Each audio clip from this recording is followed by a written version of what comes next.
Kalau kita lihat gambaran, adakah dimasukkan syurga selepas mati? Maka tidak. Kita akan berpindah ke satu alam yang dipanggil alam barzah selepas kematian. Kita umat Islam, semua orang sama, Islam atau bukan Islam, kita akan melalui 4 alam.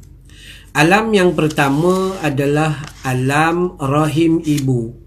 Ya, selepas dilahirkan kita berubah kepada alam dunia yang kita ada sekarang.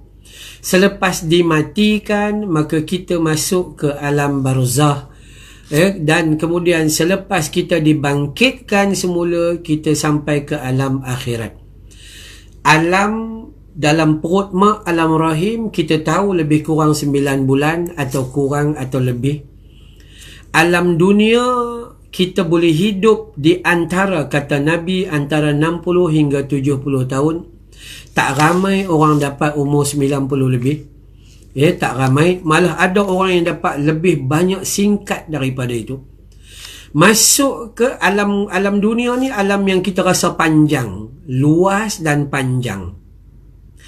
Sampai ke alam yang ketiga, alam kita dimatikan, alam barzah itu, kita sudah berada satu alam ketiga, iaitu alam barzah, di mana alam ni lebih luas yang kita tak nampak dia punya jarak dia tu saujana mata memandang.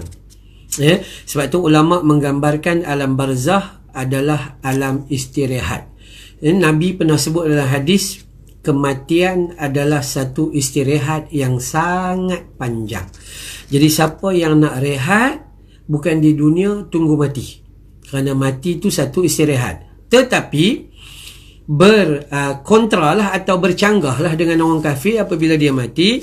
Kematian adalah satu kesibukan, bukan satu istirahat. Ya. Berapa lama di alam kubur, yang itu hanya Allah yang maha mengetahui. Ya, Allahu a'lam. Kemudian daripada alam kubur kita dibangkitkan ke alam akhirat, alam kekal.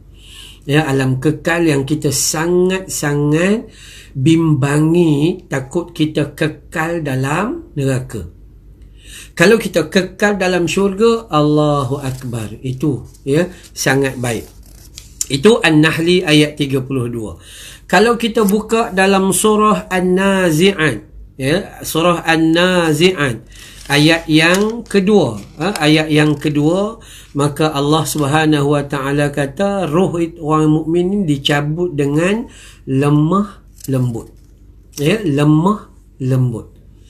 Mana nak datang lemah lembut ni? Baik, ada sahabat anak-anak murid Imam Asy-Syafi'i. Mereka bertanya kepada Imam Asy-Syafi'i rahimahullahu taala anhu, wahai Imam, Tuan Guru Asy-Syafi'i, bagaimanakah kita nak mati dalam keadaan husnul khatimah, pengakhiran yang baik di sisi Allah? Imam Syafi'i jawab, seandainya kamu mahu mati dalam husnul khatimah, maka hiduplah kamu dalam keadaan husnuzan. Dua husnu, kebaikan. Husnul khatimah, pengakhiran, mati dalam kebaikan. Mana datang husnul khatimah? Dia datang daripada husnuzan. Ya, iaitu apa husnuzan? Prasangka baik. Orang yang hidup berprasangka baik dengan Allah.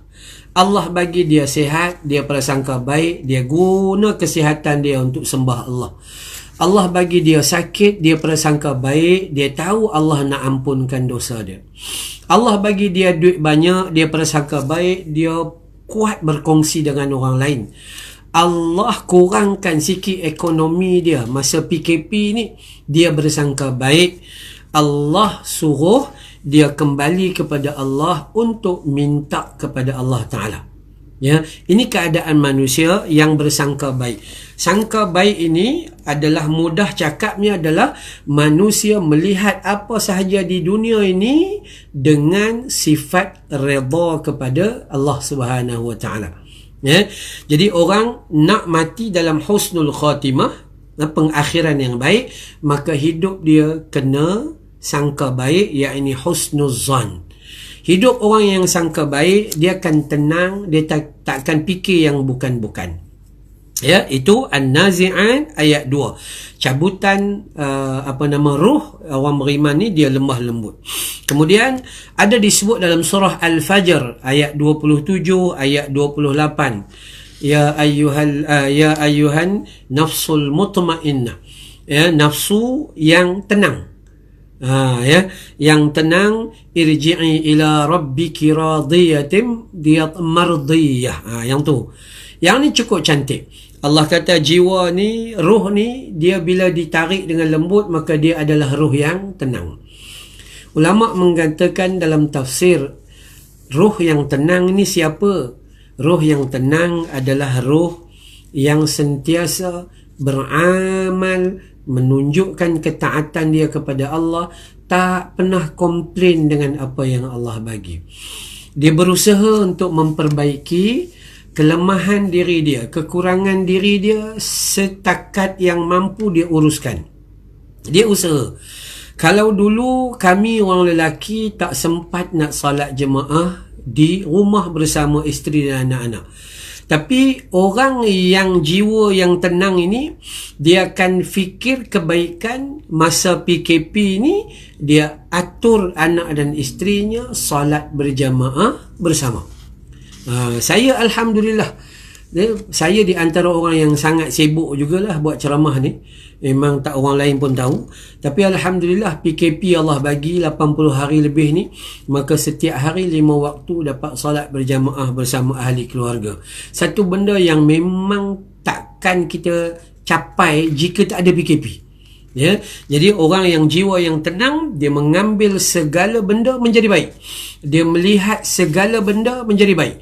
Ya, dulu kita bagi alasan, tak sempat lah nak ngaji Quran sebab sibuk kerja, sibuk mesyuarat biro wanita, sibuk lah tambah-tambah orang perempuan kalau open house ni kan, ya, tak habis-habis house ni tu.